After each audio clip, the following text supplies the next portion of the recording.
Good morning and welcome to Inside Texas Politics. I'm David Schechter in for Jason Whiteley this morning. Let's start with the new zero-tolerance immigration policy. It was announced last month by the Department of Justice. Immigrant children are now being separated from their parents at the U.S.-Mexico border, and immigration advocates are condemning the new practice, calling it cruel and inhumane. In studio is Democratic State Representative Ramon Romero from Fort Worth. And welcome. Thank you for being here. And joining us for the questioning, as always, is Bud Kennedy from the Star Telegram. Morning, David. Ramon.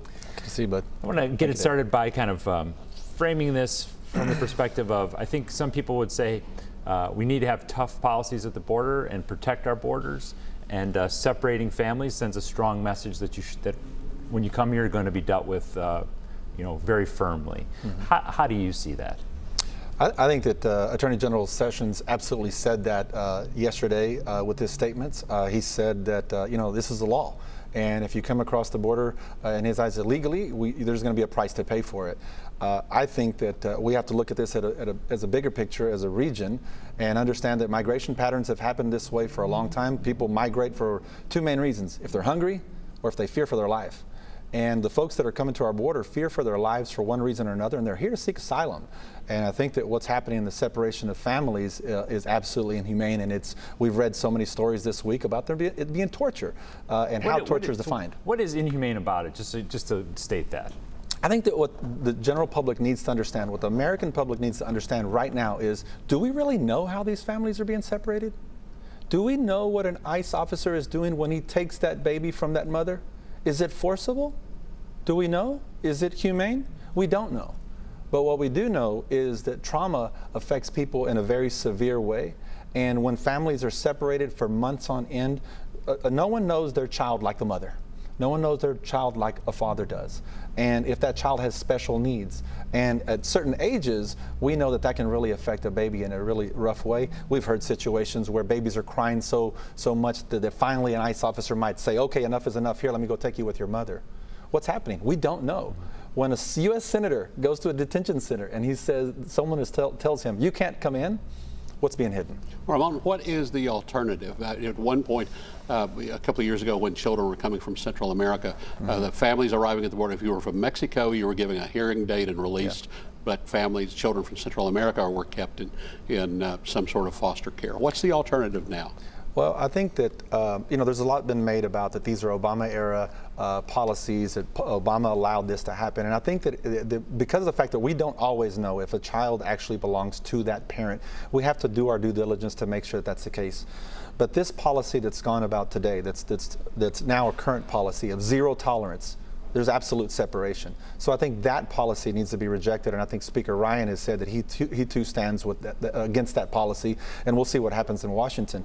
So I think legislators need to act and hopefully put it before President Trump and say, okay, we're taking this a step too far. But what can happen, I think, number one, don't separate the families. It costs the taxpayer a tremendous amount of money to separate them, to house them in separate facilities, rather than determine whether or not this person is true in their statements and seeking asylum. And then think about the taxpayer as well, and not stop at simply, you committed an illegal act by coming across the border. Do you think Texas and Texans have a role to play here, or this is just strictly a federal issue?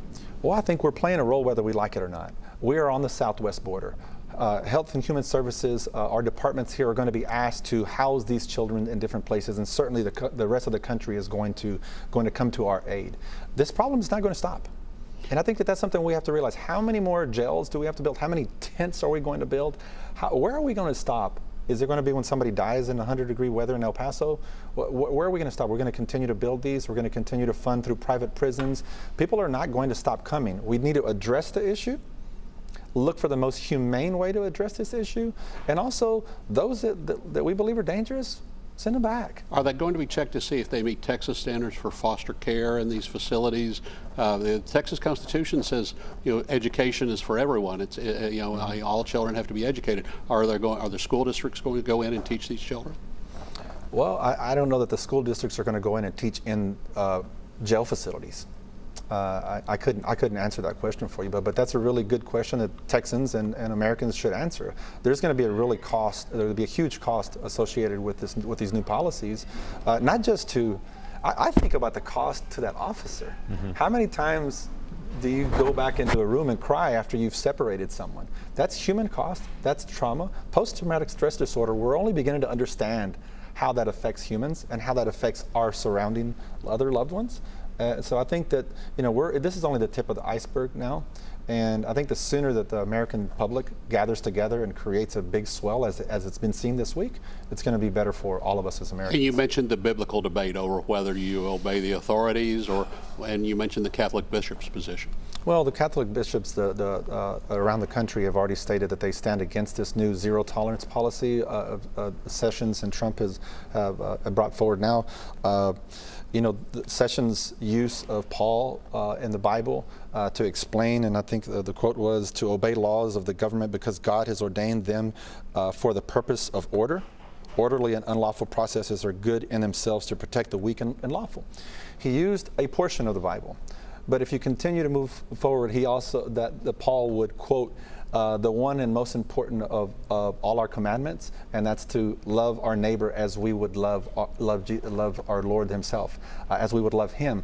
So are we being fair? Are we loving our neighbor at this point? Ramon, I know we have limited time left. Talk about the Democratic Convention this week. I hear you won't be there for a special reason, but what is the important part about it, and tell us about yourself. Well, first of all, I will be in Zacatecas, being with my bride-to-be, Mary Lou Cabral. And it is absolutely on the exact same day. The convention starts on Friday the 22nd, so 5 days from now. It's very important. People need to hear Beto O'Rourke. People need to hear our Democratic leaders. People need to hear people like Sylvester Turner again. They need to hear our message and understand that we love first. And yes, we should care about electing other Democrats, but not over good policy. The state of Texas needs to move back towards good policy that affects our children, our families for the future. Thank you very much for joining us. Thank you so much. It's a pleasure talking to you, and congratulations to you. Thank you, David. Appreciate you. Last week, state senators discussed ideas to make schools safer. A popular one was more school marshals on campus. One senator even suggested giving faculty rifles, but public speakers opposed arming teachers. Ian Mitra is in for Ross Ramsey this morning. He's an editor at the Texas Tribune. Good morning to you. Good morning. The Senate Select Committee on School Violence met for 2 days. Getting most of the attention was school marshals, but there was really a lot of competing ideas here, and it didn't seem to me like a lot of consensus. What did you read into those hearings? Yeah, that's right. We're still in, the Senate committee was kind of still in an information gathering phase. There was no clear consensus on moving forward, but there were some specific things out of Governor Abbott's 40-page proposal that they looked at. Some of it was, a lot of discussion was about mental health training and what can be done to help train teachers and staff members to support students. There was some look at some design stuff as well, some technology aspects, and of course there was discussion about arming teachers and the school marshal program, and that obviously got a lot of compassionate debate this week. The journalists this week got a look at the facilities in the Rio Grande Valley that are housing children who are separated from their parents, and it's really the national story of the week, it seems to me, or one of them. I guess the president did meet with North Korea. But so what is Texas's role here politically, if any? Yeah, that's an interesting question, because right now the debate is completely on the federal level, and a lot of the legislation being proposed is, of course, on a federal level. State lawmakers, particularly lawmakers based in El Paso, with the recent news of a tent city being proposed for their area, are really talking about lawsuits now. I think there's a lot of talk about legal action, so I think that's where you're going to see a lot of groundswell of effort to really target that in the courts right now. And they're also talking about trying to figure out to make sure how these facilities are caring for the well-being of the kids that are staying here. So that's going to be an issue that gets debated too. But right now it seems the debate really legislatively is in Washington as well, and then the next action could be in the courts. Thanks, Ian. We'll see you back here in a little bit. A woman admitted she killed her husband because he was beating their cat. It was a disturbing story, and Chris Kroc from WBAP 20 is amazed that she has supporters. Here he is with My Voice, My Opinion. Did you ever see that movie with Tom Cruise, Minority Report? It's set in the future where they can predict future crimes. They haven't happened yet, but will. So you get arrested before you commit the crime. It looks like some people may want to be doing that in the case of the Dallas woman who admitted to shooting and killing her husband over the abuse of a cat. She says he has not touched her yet, but she feared that she would be next. That would be a future crime. No one's doubting the cat was horribly abused by someone, but what blows me away is how many people have no problem with the execution of someone over alleged animal abuse. Since this woman has admitted to the shooting, had been cuffed and stuffed, more information has come out from the deceased man's family. They're saying she may have been jealous over his relationship with his ex-wife. Who knows what really happened and why she did it? That's what a trial's for. So shall we lobby our Texas lawmakers to pass a law that allows for the summary execution of animal abusers without a trial or presumption of innocence? I sure hope not. I'm Chris Crock, and that's my voice, my opinion. Workers in Dallas could get mandatory sick leave, but it certainly has its enemies in Austin as a proposal. Details from City Councilman Kingston coming up next. And what did the United States get from the Trump-Kim summit? Flashpoint debates it when Inside Texas Politics returns in 3 minutes. This is a great photograph. All the world leaders there.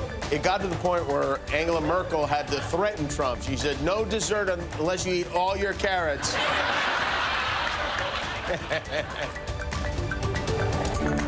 Want more SUV for your money? Every new Hyundai has an assortment of advanced safety features. It's a great deal more than just a great deal. Get up to $3,750 total savings or 0% APR on a 2018 Santa Fe Sport. Visit buyhyundai.com. For top quality floors at rock bottom prices, there's no place like Floor & Decor. You'll find the largest in-stock selection of tile, wood, and stone. You have to see it to believe it. Visit us in-store or online at flooranddecor.com. Foundation damage is a complex problem that can affect the very health of your home. Don't risk future damage. Choose the professionals. Choose Ramjack. At Ramjack, all repairs are professionally evaluated and installed by trained technicians. Our patented steel piles rifle deep into the earth to reach load-bearing strata. Inferior pilings and improper depth often result in bending, buckling, and additional damage. If you suspect foundation failure, choose the professionals. Choose Ramjack. In Texas, there's a spirit of independence that moves us, inspires us. Now it's time again to celebrate it. I love the American road. The Great American Sales Event at your Texas Ford dealer with limited time savings on America's best-selling trucks 41 straight years. Like Ford F-150. Current owners receive an additional $1,000 for a total savings of $10,600. Let the Great American Sales Event inspire you at your Best in Texas Ford dealer. Okay, let's say you're looking for a loan, but the bank isn't an option, and you really hate to settle for one of those payday loans. You need a better option. And here it is, introducing Avio Credit, an easy process that offers you personal loans up to $5,000. And Avio Credit gives you more flexibility. Make regular payments or pay it off early. You're in control. Pick the loan options that work for you and apply today at Avio Credit. Climb higher with Avio Credit. TXU Energy free nights and solar days. It's an electricity plan everyone feels good about. Solar power all day long, no panels to install. Gotta love that. True. Free nights. Stay cool at night all summer long. Gotta love that. Also true. It's two great things in... solar part's better. I beg to differ. Free nights is better. Burn. You can't burn the sun. Okay, guys, settle down. You can't burn it. It's the best of both worlds. Win. Free nights and solar days only from TXU Energy. Says the big ball of gas. Built in 1979, these stylish empty nesters include newly detached kids off to college. Perfect for the right agent with the right listing. Like this cozy beach house with warmer tropical climates. We recommend what's right for you. That's the sign of a RE/MAX agent. Looking for a more intelligent sedan? Hyundai has the Sonata and the Elantra. Both are a great deal more than just a great deal. Get up to $3,500 total savings or 0% APR on the 2018 Sonata. Visit buyhyundai.com. Every person working in Dallas may soon get paid sick leave. Organizers working to get a citywide ordinance submitted more than enough signatures to put it on the November ballot. They collected over 110,000 and only 60,000 are needed. Pushback is expected, though, from lawmakers in Austin. Here to explain the details is Councilman Kingston. Good morning, and thanks for joining us. Good morning. So I think it's important to say that, I get sick leave.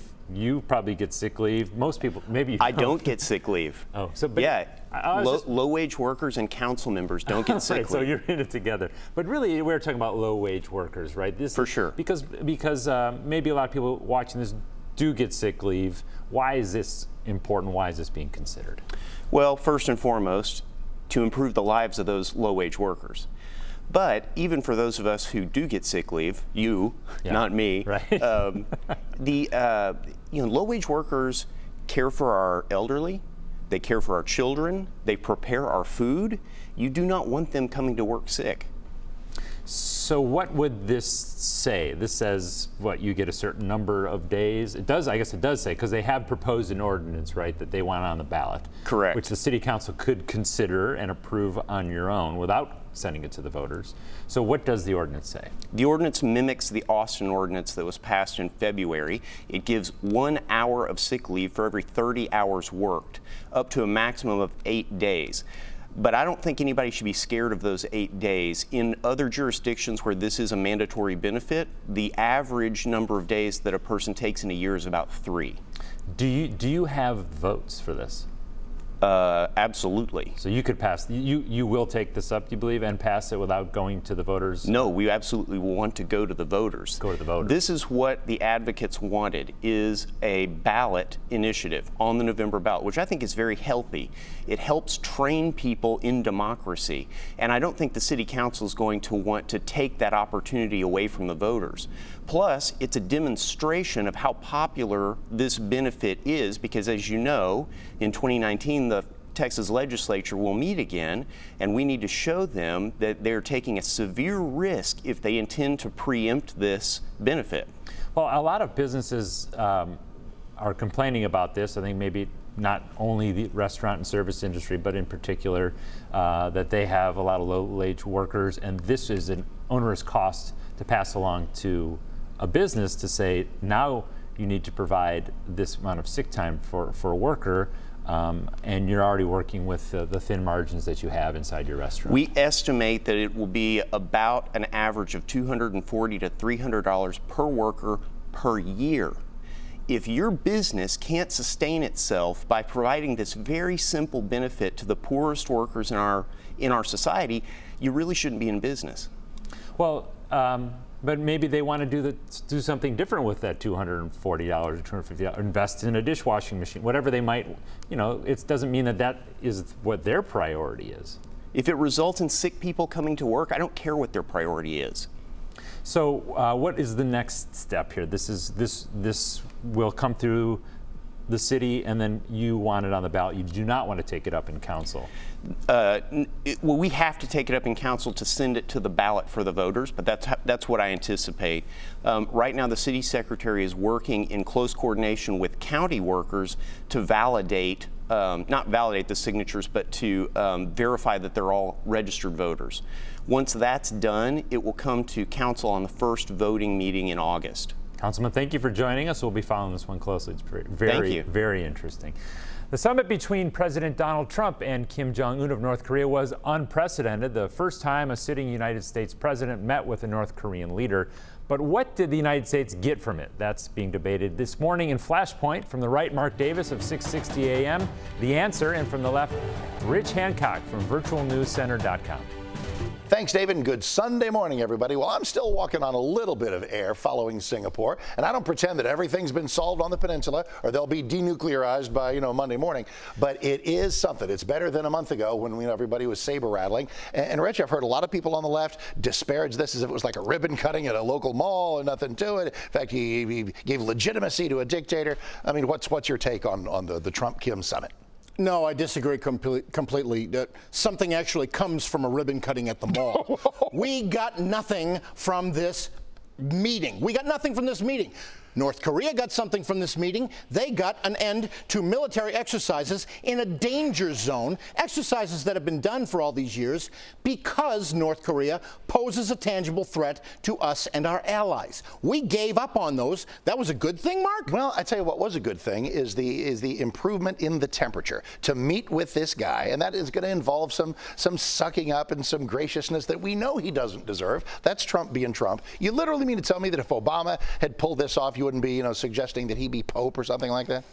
I don't think it's going out on too much of a limb to say that Barack Obama and Trump aren't the same guy. Frankly, I like historically the historical ramifications of an American president meeting with the leader of North Korea. Yes, but I equate this in the hands of Donald Trump as I would a 5-year-old making bacon by himself. But that's just because you don't like it. Something terrible is going to happen. 90% of it can go wrong. But it hasn't. And I don't think there's any great likelihood that it will. Why not? Because this is because there are grown-ups. Even if you don't like Trump, don't Pompeo and Bolton and these folks give you the air of competency? No assurances, no verification. What did we get? Nothing. From the right, Mark Davis, 660 AM, The Answer. And from the left, I'm Rich Hancock, virtualnewscenter.com. That was lively. What can Texas really do about immigrant children at the border? That's one of our topics coming up next on the Reporters Roundtable. Are home improvement stores taking your money down the drain? You won't feel that way at Seconds and Surplus. With discounts of up to 50 to 90% on the latest home improvements, you can hold on to more of your money.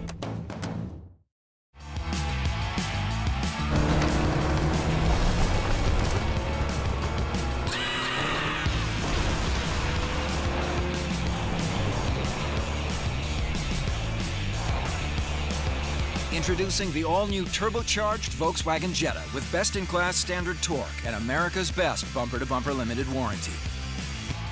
Hurry in this 4th of July and get 1.9% APR for 60 months on new Jetta models. Release this Jetta S for $179 a month. Perfect party patio? Check. Yard you love? Check. Deals that'll have you dancing in your flip-flops? Check. Get amazing prices on everything outdoor at Nebraska Furniture Mart, like this self-propelled Honda mower, $399, a 4-piece patio set, just $949, and 24-month financing makes buying now easy. Patio furniture, grills, and fire pits? Check. Riding mowers, chainsaws, and generators? Check. Hot summer prices? Check. Find it all at Nebraska Furniture Mart. Is there really such a thing as too much of a good thing? Because summer is here, and you deserve to stay a little longer. Baja Mar Summer Spectacular. Book 3 nights and the 4th is free.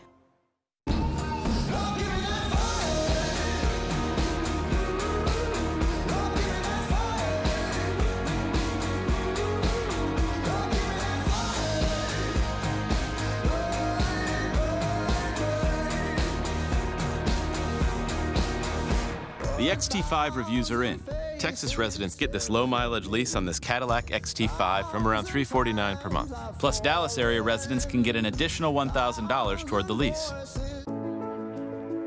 I like coming alongside the moms and the dads that are truly doing all they can to provide better for their kids. Thinking about all of the ways that they have to take care of their kids in a day while trying to get back on their feet. I can imagine that throwing a birthday party is probably not top of mind. My name is Paige Chenault. I'm the founder of the Birthday Party Project in Dallas.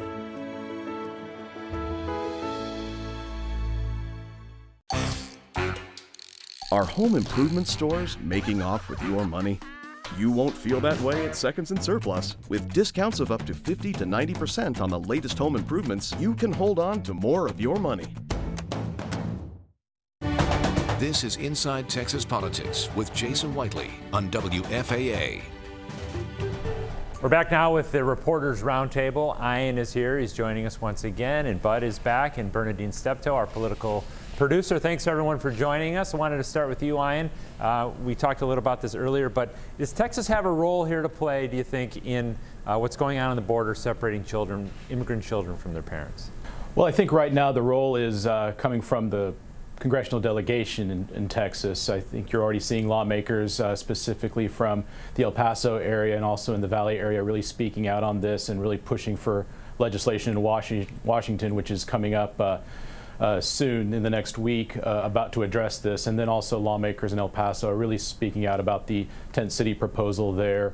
They're already talking about joining into potentially some litigation. So I think those are the next steps you're going to see in the near future. Bud, what do you think? Well, Texas does have a role. You know, the state laws say that school districts educate every child within that district, regardless of their status. These are children technically in federal foster care, pending an asylum designation. Tornillo ISD could go in and start teaching those kids school.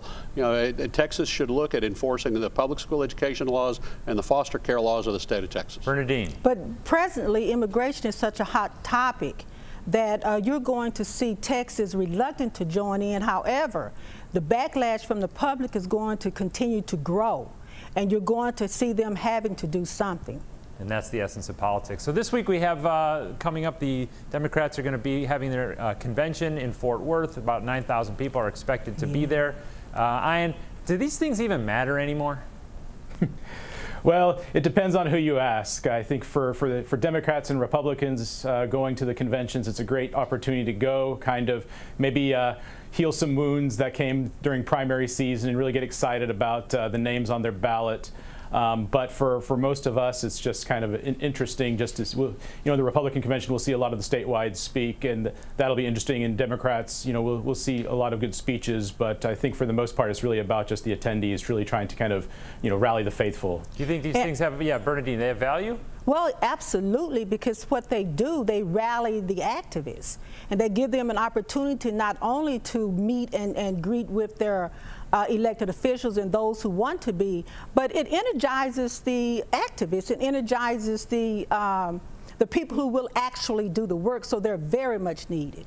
It's interesting that Republicans are purifying their party, and their convention's getting smaller, and Democrats are drawing 9,000. I remember when they only drew a handful. It's just interesting to see which ways the parties are going. And Bud, a big moment for Beto O'Rourke, you think, this weekend? Well, you know, Beto O'Rourke is not the only star. We'll see. You know, you start looking down ballot, Kim Olson for Agriculture Commissioner.